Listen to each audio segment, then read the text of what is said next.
Hello दोस्तों, नमस्कार। स्वागत है आप सबका। तो जैसा कि हम यहाँ पर हर रोज़ शिक्षा जगत से जुड़ी जो भी खास खबरें होती हैं उन पर चर्चाएं करते हैं। इसके साथ ही अभ्यर्थी, शिक्षक भर्ती और जितने भी डिपार्टमेंट होते हैं उनमें जो भी वैकेंसी आती हैं उनकी जानकारी आपको यहाँ पर दी जाती है। तो इसी के साथ आइए हम आज के न्यूज़ पर चलते हैं और देखते हैं आज आपके लिए क्या खास है। ठीक, तो जैसा कि आप यहाँ पर देख रहे हैं, आपका पहला पेज यही है कि सरकार का गठन और अब यूपी टेट का जो परिणाम है उस पर सबकी निगाह टिकी हुई है। निर्धारित तिथि के 1 माह बाद भी नहीं घोषित किया जा सका ये यूपी टेट का परिणाम, और 25 फरवरी को घोषित होना था, जिसकी अनुमति शासन ने नहीं दी थी क्योंकि उस टाइम पे जो है चुनाव का रिजल्ट आना था, चुनाव का एग्ज़ाम होना था, इसलिए इनमें देरी हुई। तो उत्तर प्रदेश शिक्षक पात्रता परीक्षा यानी कि यूपीटीईटी जो है, इसका परिणाम प्रदेश विधानसभा चुनाव की आचार संहिता के कारण तय तिथि से 1 महीने के लिए लटक गया। शासन की अनुमति भी नहीं मिली, जिससे परिणाम घोषित नहीं हुआ। अब इसमें जो है लगभग 21 लाख अभ्यर्थी थे जिनका ध्यान इसी तरफ है कि कब रिजल्ट आएगा। तो रिजल्ट आने की बात है। अब यहाँ तक कि जितने भी डिपार्टमेंट थे उन पर भी जो मंत्री नियुक्त होते हैं उन्हें भी नियुक्त किया जा चुका है। इसकी बात हम आगे ही करेंगे। तो हो सकता है कि परिणाम में अब तेज़ी आए, क्योंकि आपने देखा कि यूपी में जो है भाजपा की सरकार बनी और इन्होंने अपना मंत्रिमंडल भी बनाया और जल्दी कार्यभार सबको दे दिया है। तो हो सकता है यह भी जो कार्यप्रणाली है शिक्षक की, यह भी फटाफट आगे बढ़े और आपके लिए एक शुभ संदेश लेकर आए। तो आइए चलते हैं अगली न्यूज़ पर और देखते हैं। अब देखिए, इसके बाद 34 लाख से अधिक अभ्यर्थियों को अधूरी भर्तियां पूरी होने का इंतजार है। तो ये बात हो रही है यूपी SSSC की। लंबित भर्तियां पूरी हों तो 24,000 युवाओं को मिले सरकारी नौकरी। आप यहाँ पर देख रहे हैं, यहाँ पर जो है कुछ ऐसे आवेदन हैं, कुछ ऐसी भर्तियां हैं जिनका डाटा यहाँ पर दिया हुआ है कि पीईटी 2021 की राजस्व लेखपाल परीक्षा जो मुख्य परीक्षा है उसमें पद जो हैं 8,085 पद हैं, लेकिन आवेदक का जो अनुमान है वो लगभग 13,50,000 लिया जा रहा है। इसके बाद पीईटी 2021 के स्वास्थ्य कार्यकर्ता महिला हैं जिनकी मुख्य परीक्षा होनी है, इसमें भी लगभग 9,212 पोस्ट हैं, लेकिन जो आवेदन हैं वो 19,000 के लगभग, यानी मान लीजिए 20,000 हो सकते हैं। इसके बाद सम्मिलित तकनीकी सेवा भर्ती है 2016 की, इसमें 252 पोस्ट हैं और जो आवेदक हैं वो 52,156 हैं। इसी तरीके से पीईटी 2021 की अनुदेशक जो कि मुख्य परीक्षा है 2,504 पद पर, इसमें 29,618 लोग हैं। और इसी तरीके से यहाँ पर है, फिर लास्ट में आप यहाँ पर देख रहे हैं बीडीओ है जिसका परिणाम एग्ज़ाम सब कुछ रद्द हो गया और इसका पेपर जो है दोबारा करवाने की बात कही गई है। तो ग्राम पंचायत अधिकारी यानी कि बीडीओ और समाज कल्याण पर्यवेक्षक भर्ती की पुनर्परीक्षा जो है यह 1,953 पदों पर होनी है। इसमें जो आवेदक हैं वो लगभग 14 लाख हैं। ठीक, अब इसके बाद देखिए, यहाँ पर सरकार ने बैठक के बाद कहा था कि 100 दिन में 20,000 सरकारी नौकरी मिलेंगी और 50,000 रोजगार देने का लक्ष्य रखा गया है। तो मुख्यमंत्री ने रिक्त पदों को भरने के लिए तेजी से कार्यवाही के निर्देश दिए हैं। इनके जो प्रवक्ता हैं उन्होंने कहा कि 100 दिनों में युवाओं को 20,000 सरकारी नौकरी और 50,000 रोजगार देने की कार्यवाही पूरी करने का लक्ष्य तय किया गया है। अब देखिए, मुख्यमंत्री की ओर से भर्तियों में तेजी लाने के जो निर्देश हैं उसी से तो अभ्यर्थियों में उम्मीद जगी है कि हाँ कुछ ना कुछ होगा, हमारा भी जीवन एक दिन संवरेगा, हम भी अपने एग्ज़ाम में पास होंगे, हमारा भी कहीं सिलेक्शन होगा, हम भी कहीं एक दिन अच्छे और इज्जतदार ढंग से कहीं आने जाने लायक होंगे, है ना। तो बस उम्मीद है जिस पर सब टिके हुए हैं और सरकार है जो उम्मीद हमारी जगाई है। अब आयोग के स्तर पर 10 भर्तियां लंबित हैं। इनमें सम्मिलित जो तकनीकी सेवा सामान्य चयन परीक्षा है 2016 से ही अधूरी हुई है। यह भर्ती 292 पदों के लिए ही थी। इसके लिए 52,000 से अधिक अभ्यर्थियों ने आवेदन भी किया था। तो ये सारी ऐसी भर्तियां हैं जिन्हें जल्द ही हो सकता है इनकी कार्यवाही के हिसाब से इस पर कुछ प्रोसेस चले और ये भर्तियाँ जो लंबित हैं इस तरीके से बहुत समय से, उन पर भी कोई ना कोई कार्यवाही होगी। ठीक, अब अगले न्यूज़ की बात करते हैं। तो ACF RFO भर्ती भी समय से की जाएगी पूरी। तो ACF मतलब सहायक वन संरक्षक और RFO यानी कि क्षेत्रीय वन अधिकारी के 16 पदों पर होनी है भर्ती। 3 से 20 अप्रैल तक मुख्य परीक्षा और 4 माह में अंतिम परिणाम की उम्मीद। तो देख लीजिए, बस 16 पोस्ट हैं, लेकिन आपको इसके लिए 16 महीने इंतज़ार ज़रूर करना पड़ेगा, है ना। तो क्षेत्रीय वन अधिकारी और सहायक वन संरक्षक की भर्ती जो है समय से पूरी होगी। या 2021 की मुख्य परीक्षा जो है 3 अप्रैल से शुरू होने जा रही है। परीक्षा 20 अप्रैल को समाप्त होगी और इसके बाद कापियों का मूल्यांकन भी जल्दी शुरू किया जाएगा। अगर बात करें इसके लिए, तो मुख्य परीक्षा के लिए जारी कर दिए गए हैं प्रवेश पत्र। 3 से 20 अप्रैल तक परीक्षा होनी ही है।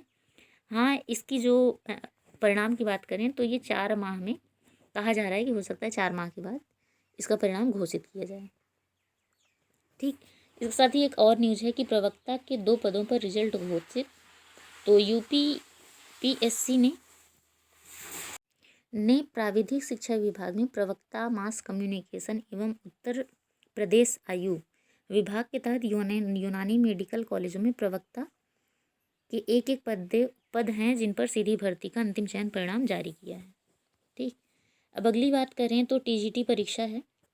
इसमें सेंधमारी करने वालों पर गैंगस्टर। तो प्रयागराज की बात है कि TGT 2021 में सेंधमारी करने वाले सॉल्वर गिरोह पर गैंगस्टर की कार्रवाई की गई है। अब शिवकुटी पुलिस ने गिरोह के 6 सदस्यों पर गैंगस्टर एक्ट का केस दर्ज किया है। यह सभी पिछले साल TGT परीक्षा के दौरान गिरफ्तार किए गए थे। STF ने इन सभी को गिरफ्तार करके जेल भेज दिया है। इनके पास कई सारे सामान भी बरामद हुए, जैसे कि Bluetooth device, Bluetooth earbud, 2 laptop, 12 mobile phone और कई ऐसे सामान हैं जो इन सब में यूज होते हैं, यानी कि नकल में। ठीक है, इसके बाद अगली न्यूज़ की बात करें तो 1.5 लाख सामान्य छात्रों को शुल्क की भरपाई नहीं की गई है। सामान्य वर्ग के 1.5 लाख छात्र बजट कम पड़ने के कारण शुल्क भरपाई और छात्रवृत्ति से वंचित हुए हैं। इसके लिए समाज कल्याण निदेशालय ने पुनर्वियोग से 175 करोड़ रुपए इस्तेमाल करने की अनुमति मांगी है सरकार से। अब देखते हैं सरकार का क्या रवैया रहता है। हाँ, अब देखिए, अभी हमने पीछे बात की थी कि हम मंत्रिमंडल के बारे में भी बात करेंगे ना। तो योगी मंत्रिमंडल शुरू हो चुका है। मंत्रियों को विभागों का बंटवारा भी हो गया है। कैबिनेट मंत्री भी कुछ बने हैं और उप मुख्यमंत्री जो हैं 2 हैं, यानी कि केशव प्रसाद मौर्य और ब्रिजेश पाठक। केशव को ग्राम्य विकास और ब्रिजेश को स्वास्थ्य, स्वतंत्र देव को जल शक्ति का कार्यभार जो है सौंपा गया है। नौकरशाह है अरविंद शर्मा को नगर विकास व ऊर्जा विभाग, गन्ना, वित्त व शाही कृषि संभालते रहेंगे। नंदी को औद्योगिक विकास, लक्ष्मी नारायण को गन्ना विकास और जितिन को PWD जैसा अहम महकमा दिया गया है। इसके साथ ही गृह समेत 34 विभाग CM योगी के पास ही रहेंगे। ये है हमारे नए चेहरे जो मंत्रिमंडल में इस बार कार्यभार संभाल रहे हैं। और इसमें आशीष पटेल हैं और संजय निषाद हैं, जिन्हें कोई बड़ा विभाग नहीं दिया गया है। तो ये सब सरकार की बातें हैं। बस हमें तो विकास से मतलब है और जो भी इनका कार्य है वो बस दिखना चाहिए, बस इतना ही चाहते हैं हम। अब आइए चलते हैं अगली बात पर। तो 69,000 से अधिक एक भी नियुक्ति नहीं कर सकते हैं शिक्षक। अब शिक्षक भर्ती में एक नया मोड़ आ गया है। कल पीठ के निर्णय को बरकरार रखते हुए हाई कोर्ट की डबल बेंच ने स्पष्ट कर दिया है कि ये जो 6800 लास्ट में एक आई थी लिस्ट, वो एक्स्ट्रा आई थी। हाई कोर्ट का ऐसा कहना है और इन भर्तियों को वो रद्द कर रहा है, क्योंकि इसलिए उसमें वो सीटें जो है वो जुड़ी नहीं हुई हैं। उन्होंने कहा है कि वो बाहर से सीटें ऐड की जा रही हैं और यह अच्छा नहीं है। तो उन्होंने कहा है कि यह आदेश को सही ठहराते हुए मामले में हस्तक्षेप करने से इनकार करते हैं। कल पीठ के समक्ष राज्य सरकार द्वारा जारी 6800 अभ्यर्थियों की अतिरिक्त चयन सूची को चुनौती दी गई है। इस पर एकल पीठ ने बीती 27 जनवरी को आदेश दिया था कि वर्ष 2018 में विज्ञापित 69,000 रिक्तियों के अतिरिक्त बगैर विज्ञापन की एक भी नियुक्ति नहीं की जा सकती है। इस आदेश को एक अभ्यर्थी ने डबल बेंच में विशेष अपील दायर करके चुनौती दी। जिसमें कहा गया कि बीती 5 जनवरी को जो है 6800 अभ्यर्थियों की एक अतिरिक्त चयन सूची जारी करने का निर्णय लिया था। इसको लेकर के मामला कोर्ट में भी पहुंच गया था और कुछ आरक्षित श्रेणी के उम्मीदवारों ने 2020 में हाई कोर्ट के समक्ष याचिका दायर करके 2018 के विज्ञापन के अनुसार 69,000 पदों पर की गई नियुक्ति को चुनौती दी थी, जिसमें उन्होंने कहा है कि समान अधिकार का भी इसमें उल्लंघन होगा कि बिना वैकेंसी निकाले इस सीटों को भर रहे हैं। और आपके जीवन से संबंधित एक जुड़ी बात बता दें। आप यहाँ पर देख रहे हैं कि शिवपुटी गोविंदपुर के एक प्रतियोगी छात्र हैं कुलदीप यादव। इन्होंने फांसी लगा करके अपनी जान दी। उनका जो लॉज था वो कमरे में जो लॉज का कमरा था उसमें उनका शव मिला है। मौके से मिले सुसाइड नोट के आधार पर पुलिस ने कहा कि उसने अपनी मौत का जिम्मेदार खुद को ठहराया है। पुलिस ने बताया कि जब पोस्टमार्टम हो जाएगा तो उसके बाद उनके परिजनों को शव दे दिया जाएगा। कुलदीप जो हैं ये बहरिया के रहने वाले थे। इनके पिता हैं नरेंद्र यादव, डेयरी चलाते थे और ये जो हैं एसएससी की तैयारी कर रहे थे। सोमवार को वह ऐसा काम कर दिए और उन्होंने लिखा कि मैं घर वालों के लिए कुछ नहीं कर सका। मेरे घर वाले मेरे लिए बहुत कुछ किए, पिताजी ने मेरे लिए बहुत मेहनत की, लेकिन मैं उम्मीदों पर खरा नहीं उतर सका। घर वालों के लिए कुछ नहीं कर पाला, इसलिए मैं कदम उठा रहा हूँ। मेरी मौत का जिम्मेदार मैं खुद हूँ। देखिए, ऐसा करना छात्रों के लिए, अभ्यर्थियों के लिए बिल्कुल भी एक निंदनीय काम है, जिसे आप करके ये दुनिया तो छोड़ के चले जाते हैं, लेकिन आपके पीछे आपसे ही जुड़े बहुत सारे लोग होते हैं जो हो सकता है आपको अपने जीवन में वो एकमात्र सहारा मानते हों और आपके ही भरोसे अपनी ज़िंदगी वो चला रहे हों। हालांकि उनके भी जीवन में बहुत कष्ट आए हों, बहुत दुख उन्होंने सहे हों, लेकिन आपके भरोसे वो अपनी लाइफ को छोड़ते हैं कि आगे चल के कहीं ना कहीं हमारी परिस्थिति ज़रूर सुधरेगी, इस उम्मीद में। और जब कहीं बीच में ऐसा वाक़या आपको देखने को मिलेगा कि आप खुद ही एक गलत रास्ते पर चले गए, थोड़ी सी हिम्मत हार गए, तो ये जो है आप अपने जीवन में सबसे बड़ी गलती करते हैं।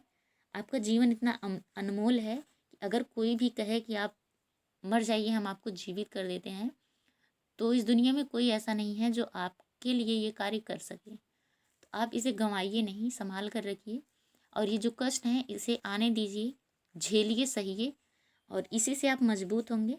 और जब आप मजबूत होंगे तभी आप अपने जीवन में कुछ अच्छा करेंगे। तो बस आपको यही सब बताना था। आज के लिए बस इतना ही। आप सबको धन्यवाद।